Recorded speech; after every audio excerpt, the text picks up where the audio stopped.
మాడుగుల మాడుగులే కాకుండా మునగపాక మండలం నుంచి ఒక 8 మంది ఎంపీటీసీలు కూడా ఇక్కడికి ఈ సమావేశంలో పాల్గొంటా ఉన్నారు.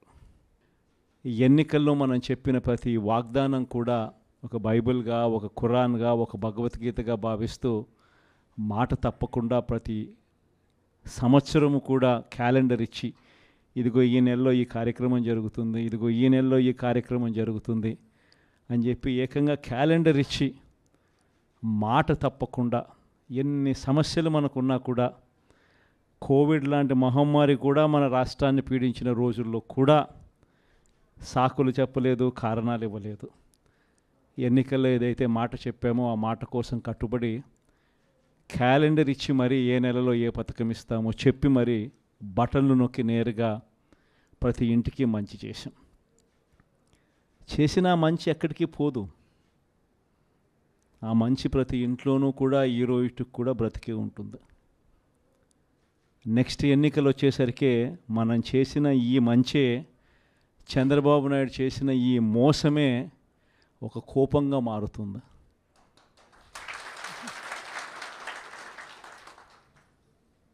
ఎందుకనంటే చంద్రబాబు నాయుడు గారి క్యాంపెయిన్ కూడా మనం చూసాం. జగన్ ఏమో పలావ్ ఇచ్చాడు, బాగానే చూసుకున్నాడు, కానీ చంద్రబాబు నాయుడు బిర్యానీ పెడతానన్నాడు. తీరా చూసేసరికి పలావు పోయింది, బిర్యానీ పోయింది, పస్తు పండుకోవాల్సిన పరిస్థితిలో ఈ పొద్దు మేము ఉన్నాము అని చెప్పి ప్రజలందరూ కూడా అనుకుంటా ఉన్న పరిస్థితిలో ఈరోజు రాష్ట్రాన్ని చూస్తూ ఉన్నాం. ఈరోజు వైఎస్ఆర్ కాంగ్రెస్ పార్టీయే, మన పార్టీయే అధికారంలో ఉండి ఉంటే ఈ పార్టీకే మీ జగన్ రైతులందరికీ రైతు భరోసా ఇచ్చేసిండు. ఈ పాటికే రైతు భరోసా సొమ్ముతో వ్యవసాయంలో రైతులందరూ కూడా చక్కగా వ్యవసాయం చేసుకుంటూ కనిపించుండేవారు.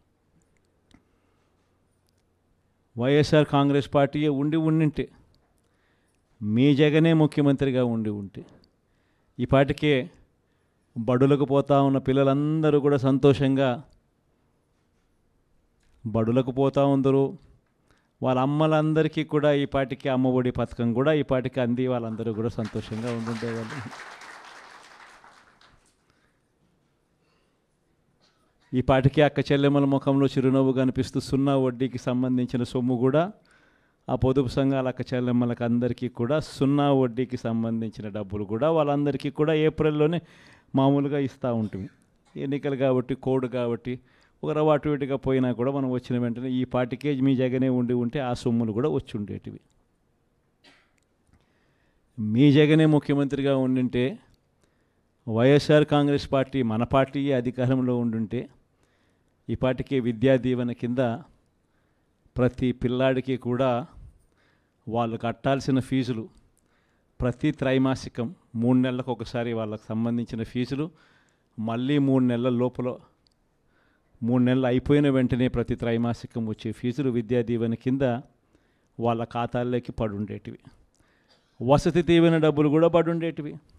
మత్స్యకార భరోసా కూడా పడుండేటిది. వాహన మిత్ర కూడా పడుండేది. చేనేతలకు నేతన్న నేస్తం కూడా ఈ పార్టీకే పడి ఉండేది.